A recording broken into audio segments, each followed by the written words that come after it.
no? Department of Justice, Secretary Boying Remulla. Alam niyo po, 'di ba mga kababayan, na may isang linggo na ba ang nakalipas? Mga ilang araw ang makalipas, naibalita na po, nawala na po sa bansa si Mayor Alice Go. Mga kababayan, talaga pong hinang-hina po no? Nanggagalaite sa galit ang ating senadora Risa Ontiveros. Dahil nga po, kumbaga, nate-trace nila na itong si Mayor Alice Guo nakalabas na ng bansa. Mga kababayan, nakalabas na ng bansa. So ngayon, ang sambayan ng Pilipino nakikita na mukhang merong dapat managot. Ano po? Merong dapat managot sa Bureau of Immigration. Nagsalita na din po ang ating Pangulo dyan, mga kababayan. Ano po ang sabi?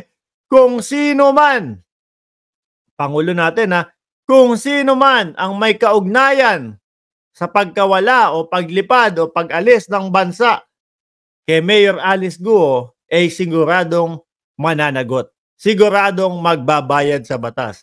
So ngayon po mga kababayan, pati po DOJ na, sabi ni Secretary Remulla, binalaan ang mga nasa likod ng tumulong sa paglabas sa bansa ni Mayor Alice Go. Beruin mo, mga kababayan. Kalat na sa buong Pilipinas, Kalat na sa buong Pilipinas. Kung ano yung mga hinihiring tungkol kay Mayor Alice Go, sinabi na ang Bureau of Immigration nakamanman na, nakatutok na dito kay Mayor Alice Go. Alam na ng bawat Pilipino kung ano ang itsura ni Mayor Alice Go. Pero, mga bossing, ang galing. Nakatakas pa din. Nakalabas pa din ng bansa. Sabi ni Jocelyn Aoyama from Japan, hello. Hello din po, ma'am. Sir Ed Gonzalez, shoutout po sa inyo. Adel Dicang Telino, shoutout. Jose Eric. Biruin nyo yun, mga kababayan. And, mukhang narinig ko mga bossing, na yung lawyer, no, maaari at posible din makasuhan. Mga kababayan. Pag napatunayan nila na itong lawyer kumbaga, isa sa dahilan ng pag-alis ni Mayor Alice Go. Biruin nyo mga kababayan, niloloko na tayo doon sa hearing pa lang, kung ano-ano na po ang sinasabi doon sa hearing pa lang.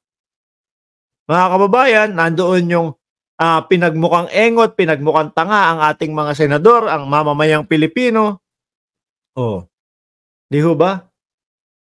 Tapos anong ginawa nung mga tumulong? Panigurado ho dyan, mga kababayan, merong mananagot, at panigurado ho yan, mga kababayan, na merong mga tao na nakipagsabwatan, no, kay Mayor Alice Go.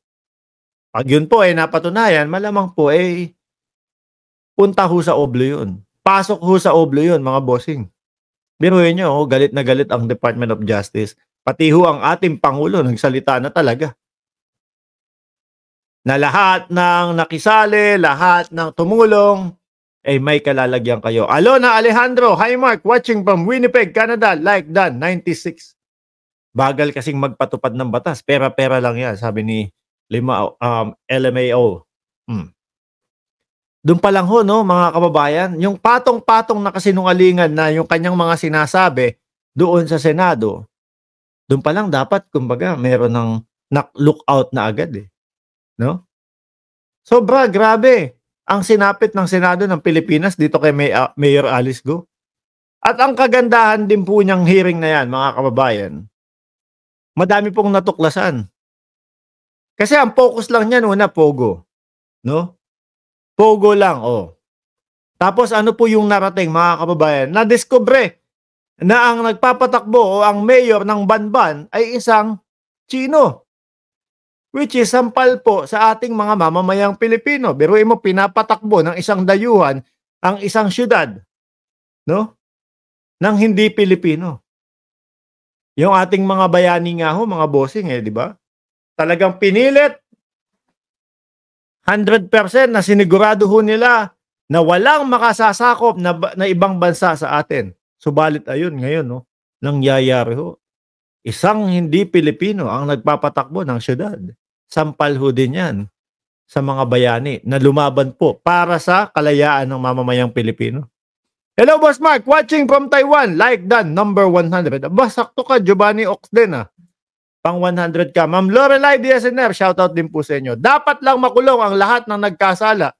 Sabi ni Alberto Bernales Agason. At bukod pa ho dyan, mga kababayan, no? Yun nga ho nabanggit natin. Isa din do sa lawyer na nagnotaryo. Isa din dun sa lawyer na nagsasabi na nagbanotaryo sa akin yan. Kaya ibig sabihin, nandito pa sa loob ng bansa yan. Mukhang makakasuhan din ho. Ano sabi dito sa isa? Abogadong nag-notaryo sa counter affidavit ni Alice Go.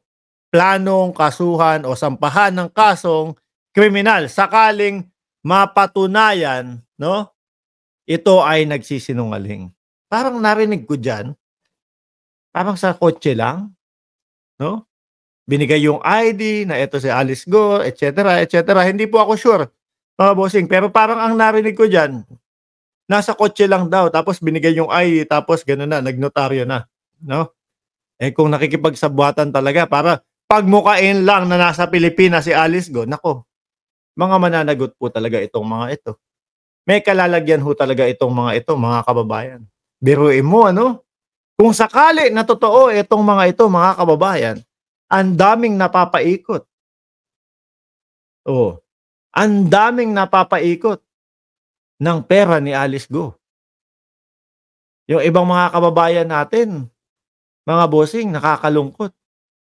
Para lang kumita ng pera, ipagkakanulo ang sambayan ng Pilipino.